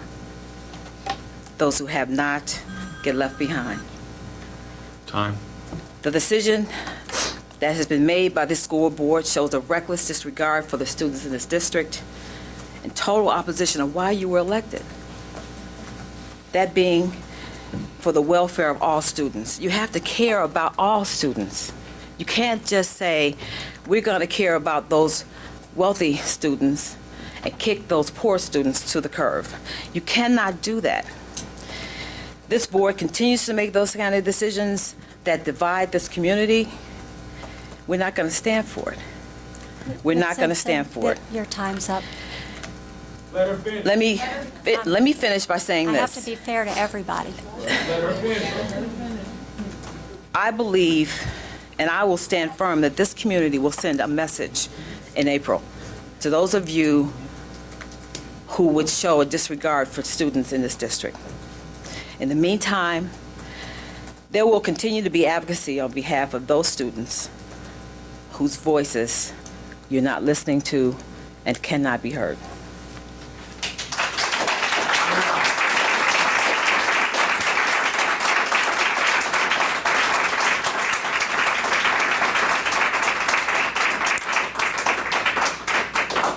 Katie, you're next, and following you is Paige Woods.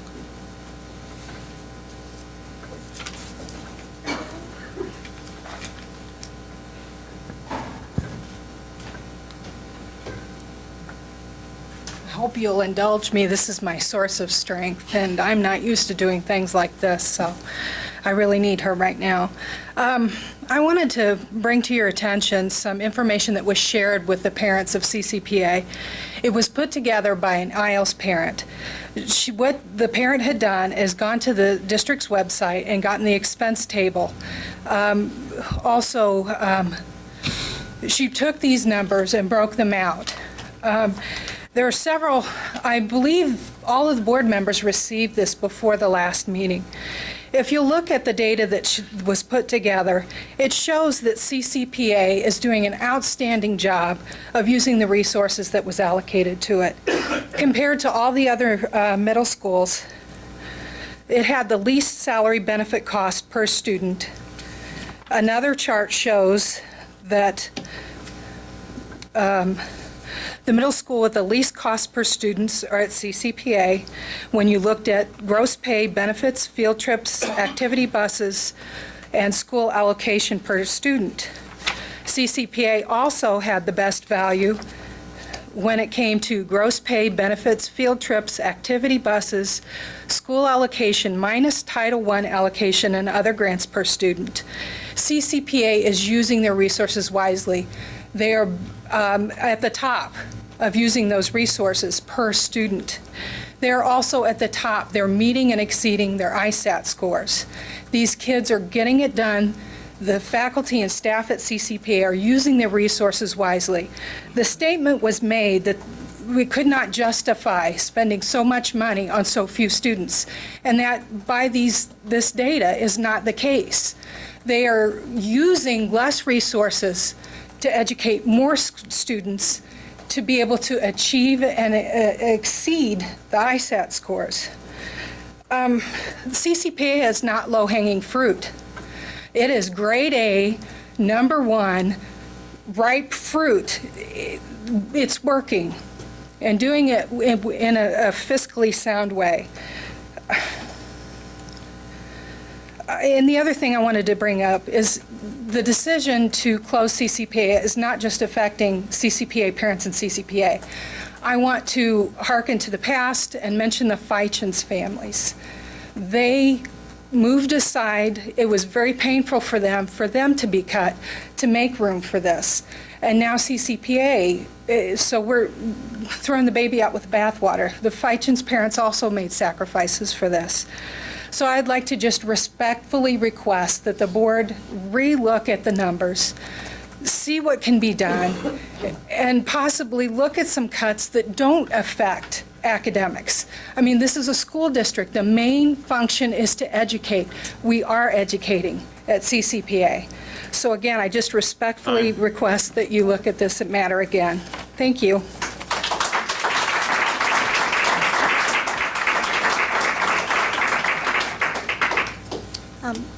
Paige, you're next, and then Rich Bauer, you follow. My name is Paige Woods, and I'm a scholar at Capital. Sorry. Huh? No, Mr. Bowen, I mispronounced his name. My name is Paige Woods, and I am a scholar at Capital College Preparatory Academy. The prep has impacted me so that no matter where I am next year, I can still plan to attend college. When I found out that our school is closing, we were all very sad. We sat there all night till 11 o'clock to support our school. I don't know if I can change your mind. I want to know that these scholars in our school have all become I want you to know that all these scholars in our school have all become family with the class members. And you all probably know how it is to lose a family member. Well, that's how we feel. Last year I struggled and I had a lot of preps, which preps are detentions, and very bad grades. And now I am completely changed. I have better grades and a better attitude. Most of us have been here since the beginning, and they have seen CCPA rise, and now all of us have to watch it fall. Even if you all don't change your mind, we want you to know we will finish this year out strong and we will go to college. Mr. Colgan is the best principal I've ever had. He actually made me want to learn. Thank you all for listening, for what I had to say, and I hope you all have a lot to think about. Before closing, I have just one question. Where are all the savings you'll be gaining by closing our school?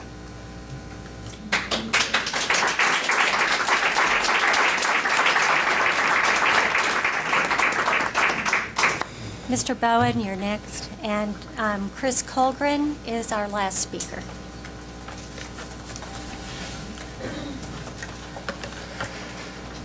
I'd like to thank the board for giving me the opportunity to speak on behalf of CCPA.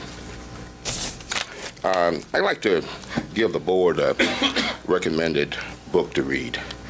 It's entitled The Coming Job War by Jim Clifton, who is the chairman of the Gallup poll.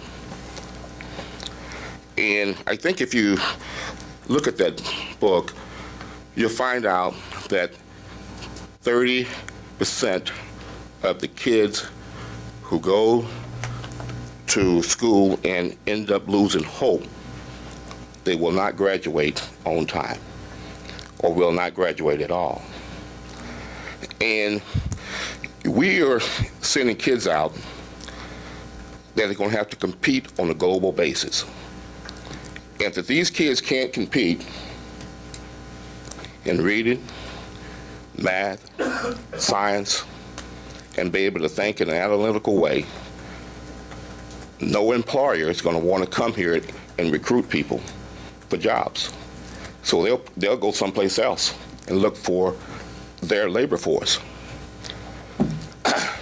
The city of Springfield is talking about infrastructure. They should be here tonight because they realize that if a kid graduates from high school, they will end up making $1.5 million more than a kid who drops out. That is someone that's going to be contributing to the tax base, not someone who is using up the tax resources. And the kid who drops out is going to be spending an awful lot of your tax money. So we need to think about not taking away the hope that we have in this community for their school. And this is a deficit. We're talking about kids who go to that program at CCPA. 78% of them are at the poverty index.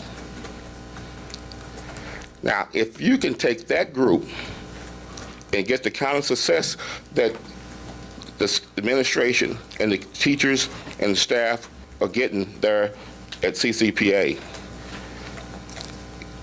rather than closing the school, you should have everybody coming through figuring out what in the world they're doing so we can repeat that process throughout.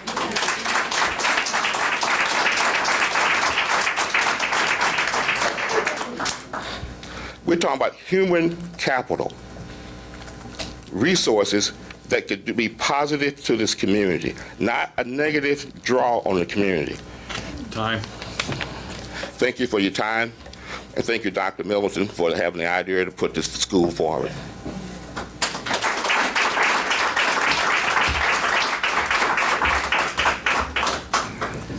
Mr. Culver?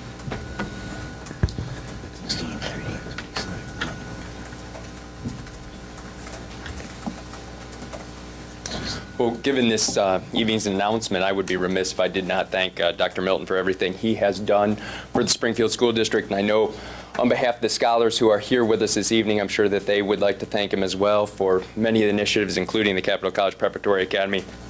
We obviously, as you've heard, believe it's an extremely effective program and something that benefits the Springfield community.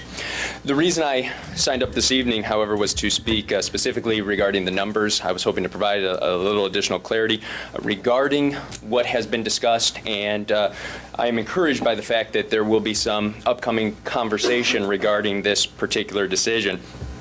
I think what we need to do is be very careful about the previous vote in regards to the term cost versus savings. I think what we have been looking at are projected cost of operating a program, but not necessarily the savings associated with cutting a program. Since the last vote, I've had an opportunity to look at some of those numbers where our scholars would be displaced to other middle schools, and based upon those calculations, we would need to staff teachers over in the other buildings as those scholars headed that direction. What I have found is that we would probably need about 11.5 teachers based on those figures. And this is hard to narrow down. Mr. Lemming, when he described it earlier, is correct in that we won't be able to do so accurately until everything is said and done. However, we can at this point use estimates based upon current enrollment figures, and we do that by looking at the incoming 6th graders, the current 6th graders who will be going into 7th grade, and the current 7th graders who will be going into 8th grade. Once we find out what schools that they are heading to, as Mr. Lemming described for us earlier today, we can start breaking down how many additional teachers we can expect would move with those children to those schools. Based upon those estimates, as I said a moment ago, it looks about 11.5 by my calculations. It could come out higher, it could come out lower, but I think that's a pretty safe estimate based upon the current data that we have. Now, given those 11.5 teachers that will need to be staffed in other middle schools, we have to look at the fact that the district was proposing the allocation at CCPA to reduce by 6.5 over, or to begin next school year. That means that the current staffing allocation as of next year would be 16.5 at CCPA, which means that if we take away the 11.5 that would be teaching in other schools, we would be talking about a net savings of 5 teachers. Now, that's a considerable difference from the 23 teachers that were projected in the estimate put forth by the Community Budget Review Committee. That cost was at $1,173,000 in teaching staff alone. However, if we look at 5 teachers, we're talking about a cost of $255,000. And there's a vast disparity between those two figures. Now, that only looks at the instructional staff, but even if you calculate the rest into this approach, you're going to be looking at a $350,000 figure in terms of additional operating expenses with the Capital College Preparatory Academy, but that still puts the estimate closer to $600,000 rather than $1 million. And I think that Mr. Colgren, you've exceeded your time. I guess, I was coming to a close here. I'm trying to be fair to all the speakers. All I was hoping to do, and I think, is to ask for that reconsideration in terms of what some of these numbers do bear out. The savings versus cost conversation that we're looking at is considerably different. And I think that we do need to do the due diligence to the program, because if we are talking about a much smaller number, we really have to ask ourselves, is this really worth the disruption that it is causing to the scholars who are doing such a wonderful job at the Capital College Preparatory Academy?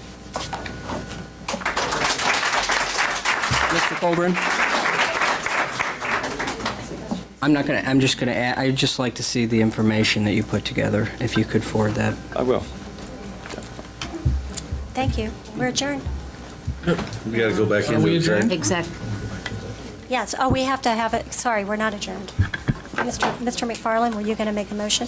Sure. I'd like to motion that we take a 10-minute recess and then go into executive session. Do I have a second? Just go now. Second. Okay. All in favor? Aye. Opposed? Actually, no. Ask her. It's not. I just want to go. Can you explain the reason for the executive session? Like I told you a couple of months ago when you